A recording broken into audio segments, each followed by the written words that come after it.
Al único y sabio Dios sea la gloria y el poder por los siglos de los siglos. Este es su programa Mundo Cristiano, órgano oficial de la Iglesia de Dios de la Profecía Central, ubicada en la calle Espaillat número 86 en esta ciudad de La Romana. Y como cada jueves, yo soy el pastor Alvin Carrasco. El día de hoy tenemos un programa muy interesante. Seguimos hablando durante todo el mes de febrero de la defensa de nuestra fe y hoy vamos a hablar de defender la fe de los falsos argumentos. Ojo, porque este programa tiende a ser muy interesante y es probable que usted necesite escucharlo una segunda vez. Así que le solicitamos que pueda ir a nuestro canal de YouTube, Mundo Cristiano IDP, y allí puede darle a la campanita para que le lleguen las notificaciones y puede también suscribirse con nosotros en Mundo Cristiano IDP. Hoy yo voy a hablar de eso y voy a usar algunos argumentos lógicos, algunos logismos para poder defender nuestra fe de los falsos argumentos que se levantan. Entonces, antes de entrar en el tema, voy a hablar acerca de lo que es una falacia y de algunas falacias que suelen usarse en los debates cristianos y que se suele usar hasta en las conversaciones día a día. Día a día vamos a encontrar personas, y usted lo va a ver con los ejemplos que yo dé, donde vamos a encontrar personas que día a día van a usar este tipo de falacia y nuestro trabajo entonces es poder argumentar ese tipo de falacias con la verdad escritural y hasta con la lógica podemos argumentarla. Bien, les recordamos que la Iglesia de Dios de la Profecía Central, ubicada en el Espaillat 86, es donde está el templo donde nos congregamos, el edificio donde nos congregamos. Allí estamos los domingos desde las 9 de la mañana hasta las 11 en nuestra escuela bíblica, y de 11 a 1 de la tarde entonces tenemos nuestro servicio de acción de gracias al Señor. Este domingo tendremos un invitado, un predicador especial, el pastor Wilber Dismay desde Santo Domingo, va a estar con nosotros porque es un día de familia, un día de la familia. Así que Wilber estará con nosotros. Los martes también nos juntamos en el templo para las enseñanzas y estamos hablando de cristología. Estamos hablando de la obra de Cristo y este martes pasado estuvimos hablando acerca de las profecías importantes que mencionaban al Mesías y cómo se fueron cumpliendo. Y el próximo martes, estaremos hablando de los nombres de Cristo. Los nombres de Cristo marcados en la Biblia. Los jueves también nos juntamos en nuestro servicio de alabanza y adoración al Señor. También estamos orando fervientemente todos los jueves y prácticamente los ministerios tienen actividades casi todos los días. Allí estamos inmersos en nuestras actividades.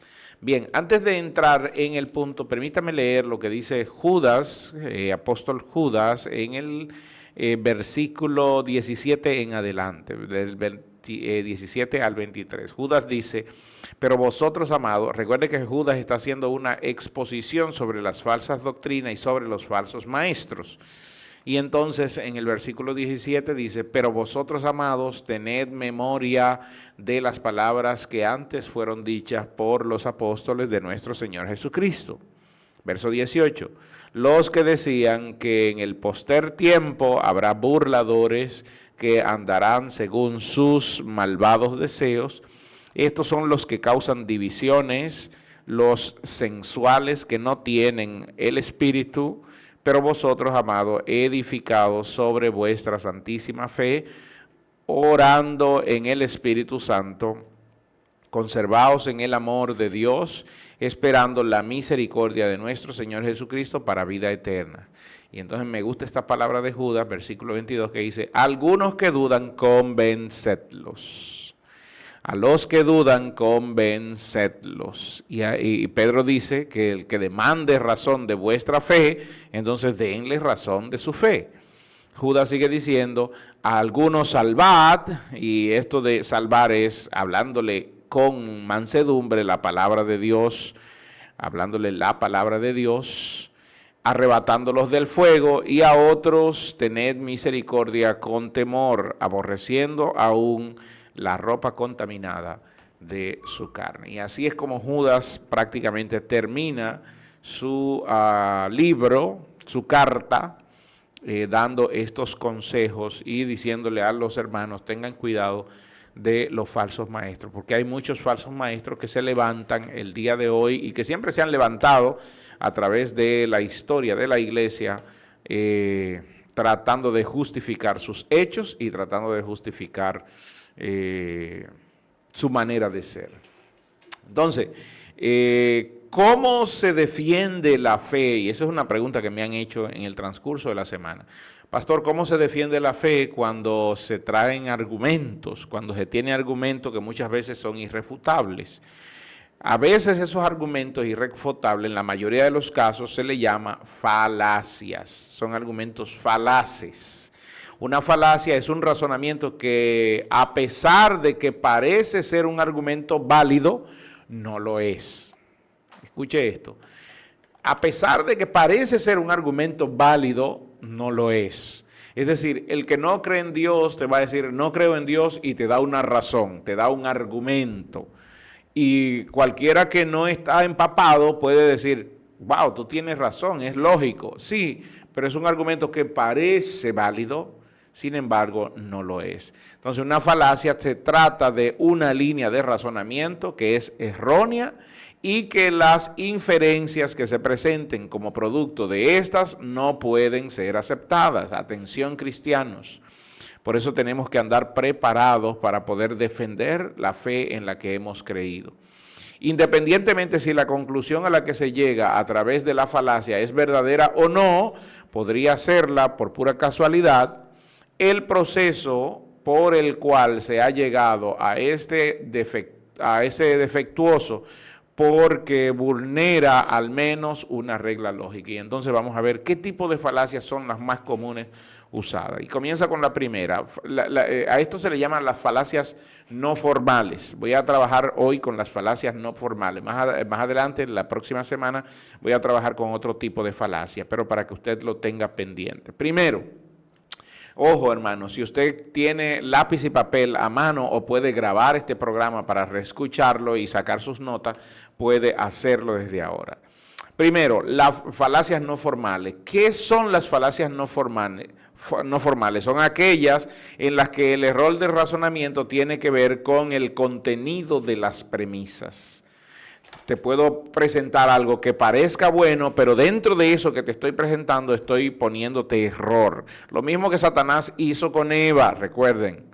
Porque Satanás le habló verdades a Eva, pero dentro de las verdades también iba una pizca de mentira. Con que Dios ha dicho, y es verdad que Dios dijo, con que Dios ha dicho que no coman del árbol, ni lo miren ni lo toquen. Dios no dijo que ni lo miren ni lo toquen. Dios no dijo que no lo miren. Sin embargo, Eva no prestó defensa ante eso, sino que se puso a argumentar también con el maligno. Entonces, dentro de esas falacias que son de tipo no razonable, déjeme decir algo, que en este tipo de falacias lo que expresan las premisas, que es los resultados de lo que estoy presentando, no permite llegar a una conclusión a la que se ha llegado independientemente si la premisa sea cierta o no. Es decir, que se apela a ideas irracionales sobre el funcionamiento del mundo, o sobre el funcionamiento de Dios, o sobre el funcionamiento de la Biblia, o cómo es la Biblia, el resultado de la Biblia, o sobre el cristianismo, o sobre la deidad de Cristo, o sobre el Espíritu Santo, o sobre la divinidad de Cristo, o sobre la Trinidad de Dios. Se busca afectar ese tipo de cosas dando argumentos que son irreales, que son sensaciones del que lo está presentando, y ante eso presenta algunas premisas que no son ciertas. ¿Ok? Pero eso lo hace para sustentar sus maneras de presentar las cosas o de manera de presentar los hechos. Vámonos a la práctica. Por ejemplo, la primera es la falacia ad ignorantium, o la falacia de la de la agregación de la ignorancia o la falacia de ignorancia. ¿Qué es lo que quiere decir? Esta falacia se intenta dar por hecha una veracidad de la veracidad de una idea por el simple hecho de demostrar que es falsa. Por ejemplo, alguien que nos diga, Dios no existe, y cuando le preguntamos, ¿por qué tú dices eso? Entonces dice, porque la ciencia no ha podido probar su existencia. Entonces porque la ciencia no haya podido probar la veracidad, con veracidad, la existencia de Dios, ya por eso tú asumes que Dios no existe. Fíjese cómo es esto. Dios no existe. ¿Y cuál es la razón por la que tú dices que Dios no existe? Porque la ciencia no ha podido probar su existencia. Sí, pero tampoco ha podido negar su existencia. No sé si me voy a entender, porque con esta misma falacia yo puedo derribar tu falacia. Entonces, como tampoco ha podido negar su existencia, entonces tú y yo nos encontramos en un punto medio y podemos ir a otro tipo de falacia, porque no es esa. La ciencia no ha podido probarlo, es cierto, pero tampoco ha podido negarlo. Entonces tu falacia se cae ahí porque no puedes creer que la ciencia tiene la razón porque no la ha podido probar, porque yo te puedo decir tampoco lo ha podido negar, entonces la ciencia no tiene razón porque tampoco lo ha podido negar. Falacia, la segunda falacia, la falacia ad verecundiam, y esta falacia lo que busca es... a esta falacia ad verecundiam también se le llama falacia de autoridad y vincula la veracidad de una posición o la veracidad de un hecho dependiendo de quién lo haya dicho. Por ejemplo, Dios no existe porque Stephen Hawking lo dice. Es decir, como Stephen Hawking, que es una autoridad en cuanto a la física, en cuanto a la ciencia, en cuanto al espacio, a los hoyos negros, él es una autoridad en ese campo, entonces porque él lo dice, ya es palabra de Dios. Dios no existe porque Stephen Hawking dice que Dios no existe. Es decir, los dominicanos somos malos porque un estudio que hizo la Universidad del Suelo dice que los dominicanos somos malos. Fíjese, eso se llama falacia ad verecundiam. Porque alguien teniendo una supuesta autoridad dice algo, ya por eso lo asumimos como algo verdadero. Y siempre se suele usar eso cuando hay debate. No, fulano dijo, pero fulano no es la realidad. Y en los medios cristianos también se suele usar eso. Y usamos hasta nuestras figuras históricas para hacer eso. No porque Arminio lo dijo, no porque Calvino lo dijo.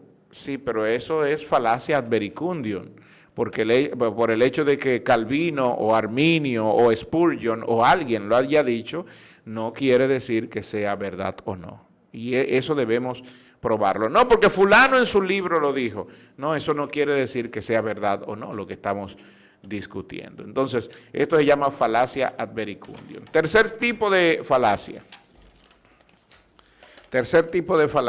o de argumento se llama argumentum ad consequentiam.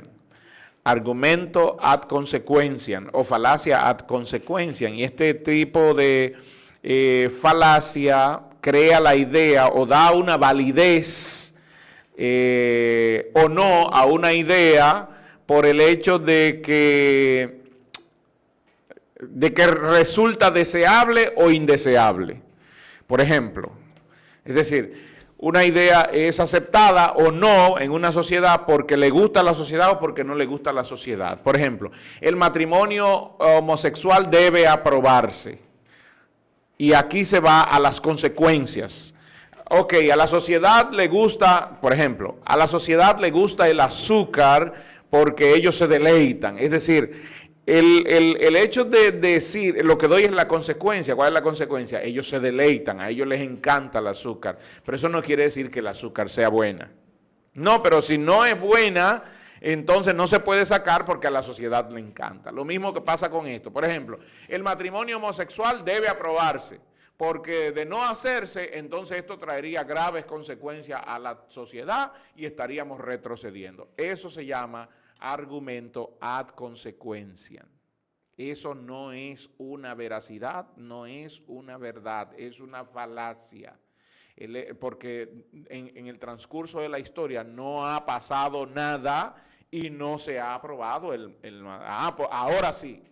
ahora sí hay que aprobarlo porque si no se aprueba. El aborto hay que aprobarlo porque si no estaríamos retrocediendo. Eso se llama argumento ad consequentiam. Tú me estás dando la consecuencia que podría ser y eso no es una verdad.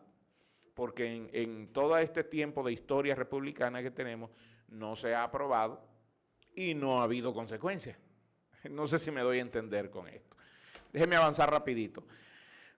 Falacia de la generación apresurada o de la generalización apresurada, y esta falacia lo que busca es, no es fundamentada en datos suficientes, no se fundamenta en datos suficientes. Por ejemplo, el decir, los pentecostales son bullosos y brutos. Ok, tú estás generalizando porque alguien se comporta de esa manera. Eso no quiere decir que todos los pentecostales sean así.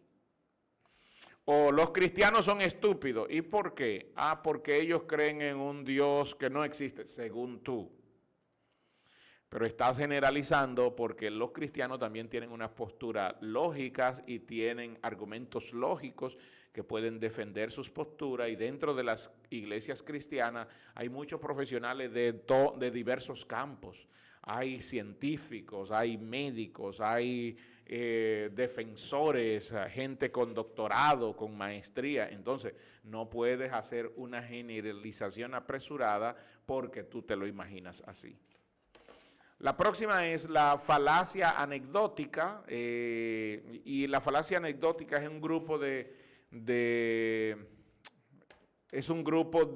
premisas que se toma como una anécdota para hacer algo real. Por ejemplo, el problema está en que partimos las observaciones que hacemos, las partimos desde una posición anecdótica para llegar a conclusiones. Miramos algo y entonces nos hacemos una idea en la mente y luego partimos de esa idea que nos hicimos para decir que sí o no es verdadera. Aquí el problema no es tanto la falsa información, tal como ocurre en la generalización apresurada, sino más bien la mala calidad de la información porque parte de tu propio entendimiento, de tu propia anécdota que te hiciste. Otra es la falacia del hombre de paja, y esta falacia no critica la idea del oponente, sino que hace una imagen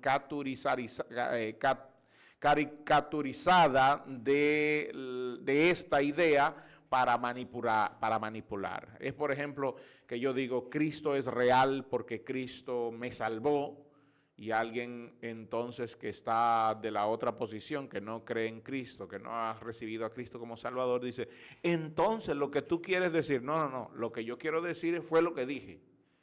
Y esa persona con ese, entonces lo que tú quieres decir es buscando caricaturizar lo que yo he dicho, hacer una caricatura de lo que yo he dicho para atacar la caricatura. Eso es lo que se llama falacia del hombre de paja.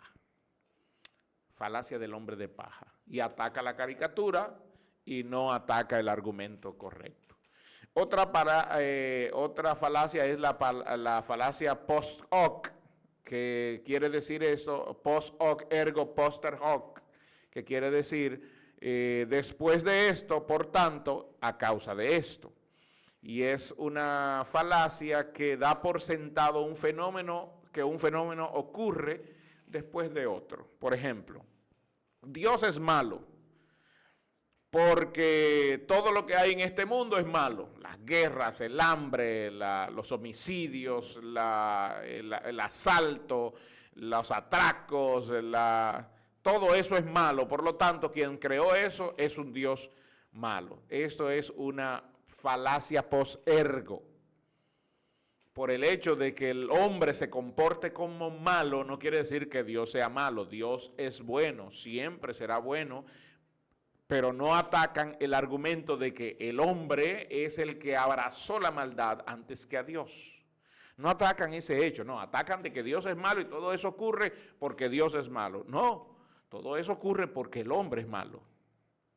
Entonces estás atacando un hecho incorrecto y falaz. Y eso era lo que decía Marción, por ejemplo. El argumento de Marción se basaba en que el Dios del Nuevo Testamento no es el Dios del Antiguo Testamento, porque el Dios del Antiguo Testamento era un Dios vengativo, malvado, y el Dios del Nuevo Testamento era el papá de... Estoy hablando de Marción, hermano, del siglo IV, siglo III, siglo IV, que atacó la fe cristiana. Y fue un ministro de la fe, fue un obispo. Y si usted puede buscarse Marción o marcionismo para que se dé cuenta de la cantidad de cosas que decía Marción, que levantó Marción, que hablaba de que Jehová, que es el Dios del Antiguo Testamento, no es el mismo Dios del Nuevo Testamento, que el Dios del Nuevo Testamento se llama el Padre Supremo, que era el papá de Cristo y el papá de Jehová. Y entonces él hace en su teología, hace que Jehová y Cristo sean hermanos, y que uno era malvado, Jehová, el del Antiguo Testamento era malvado, y que Cristo en el Nuevo Testamento era el Salvador, el rescatador. ¿Qué le parece? Todo eso habló Marción, pero todo eso entra dentro de la falacia post-ergo. Son falacias lógicas. Otra falacia es la falacia ad hominem, y lo que busca esta falacia es negar la veracidad de ciertas ideas o conclusiones, resaltando las características negativas de quien la expone. Por ejemplo, distorsiona o exagera las características de alguien que está dando la idea. Tú eres, por ejemplo, yo hablo acerca de Cristo sana. Yo creo que Cristo sana y Cristo te puede sanar. A alguien que tenga una enfermedad y ese alguien dice, sí, pero tú también estás enfermo, ¿y por qué a ti Él no te ha sanado? Es decir, él obvió el argumento que le di de que Cristo sana, y ahora a quien está atacando es a mi figura particular. Eso se llama falacia ad hominem. Me está atacando a mí. No, pero una persona, tú dices que Cristo te restauró, pero yo te veo una forma de vestir como que así no es que el Señor restaura. Es decir, dejaste de atacar el argumento que Cristo restaura para atacar a la persona por sus vestidos, es decir, estamos distorsionando o exagerando la idea y estoy dejando el argumento a un lado para atacar a la persona, y eso se usa mucho. Otro es la falacia del punto medio, y esta falacia adopta una posición predeterminante, equidistante. Fulano está a favor de la creación, fulano está a favor, y fulano, qué sé yo, Juan está a favor de la creación, pero Pedro está a favor de la evolución. Y entonces yo, que soy un tercero, digo, bueno, los dos tienen razón, y yo creo que los dos tienen razón. Eso se llama falacia del punto medio. Tú ni estás a favor de uno, ni estás a favor de otro, por lo tanto tu opinión no hace falta. Y eso lo usamos mucho. Ya quiero concluir porque ya el tiempo se me vino encima y esto está bueno. Falacia tu quoque, o falacia de tú también. Y esta falacia hace una secreta ilusión de un argumento, señalando la persona que lo propone, que la persona que lo propone no actúa en consecuencia a esa idea. No actúa en consecuencia a esa idea. Es como alguien que ve a otro fumando y le dice, fumar es perjudicial para la salud. Y entonces el otro dice, bueno, pero mi abuelo fumó la vida entera y él está sano. Sí, pero atácame la idea que te estoy dando, porque hay datos que refrescan que fumar es perjudicial. No me vayas con la idea de que tu abuelo pasó la vida entera fumando y él está sano, porque no todos los cuerpos son iguales, solamente te estoy dando datos verídicos. Bien, se me ha venido el tiempo encima y no he terminado. Hay la falacia de composición. Quiero terminar con esto rapidito. La falacia de composición, que dice que A es verdadero y B es parte de A, por lo tanto B es verdadero, y esto también es una falacia. El decir, por ejemplo, la Biblia es la verdad de Dios, la Trinidad no aparece en la Biblia, por lo tanto la Trinidad no es verdad. Eso se llama falacia de composición y no es una realidad. Gracias, amados hermanos, por escucharme. La semana que viene seguimos hablando de este tipo de falacia para que usted pueda llevar el consecutivo de estas secciones, o puede ir a nuestra página de YouTube. Dios le bendiga.